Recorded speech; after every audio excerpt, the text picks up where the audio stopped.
কারো একটা কথা পুরো জীবন বদলে দিতে পারে। একটা লাইনই আপনাকে হতাশা থেকে আলোয় টেনে তুলতে পারে। আজকে আমি আপনাদের সঙ্গে শেয়ার করব কিছু শক্তিশালী জীবন বদলে দেওয়া উক্তি, যেগুলো শুধু শুনলে হবে না, বিশ্বাস করতে হবে, কাজে লাগাতে হবে।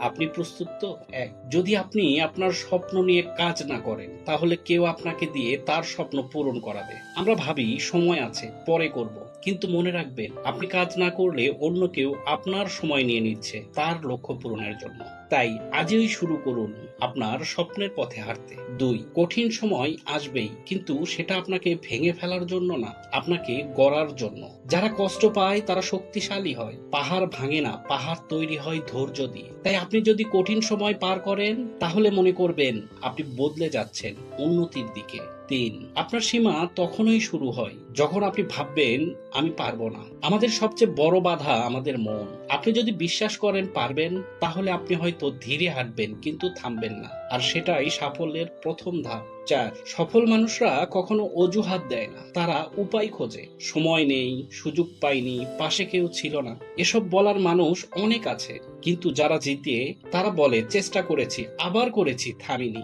পাঁচ, আপনার প্রতিদিনের ছোট ছোট কাজই একদিন আপনার ভবিষ্যতের ভিত্তি করে দেবে। আজ আপনি যে 10 মিনিট পড়ছেন, যে অভ্যেস তৈরি করছেন, সব একদিন কাজে লাগবে। ভবিষ্যৎ তৈরি হয় আজকের এই ছোট ছোট পদক্ষেপ দিয়েই। ছয়, আপনি যতবারই পড়ে যান না কেন, যতক্ষণ না আপনি উঠতে অস্বীকার করেন, ততক্ষণ আপনি হেরে যাননি। হেরে যাওয়া মানে থেমে যাওয়া নয়, হেরে যাওয়া মানে আর চেষ্টা না করা। আপনি আজ আবার শুরু করেন, আগের চেয়েও দৃঢ়ভাবে। এই কথাগুলো শুধু শুনে যাওয়ার জন্য না, মাথায় রাখুন, কাজে লাগান। একটা কথাই যদি আপনার জীবন বদলায়, তাহলে সেটা শেয়ার করুন অন্য কারো সঙ্গে। আপনার ভেতরের আগুনটাকে আর লুকিয়ে রাখবেন না। এটাই সময় আপনার শেখার আর কাজে লাগানোর।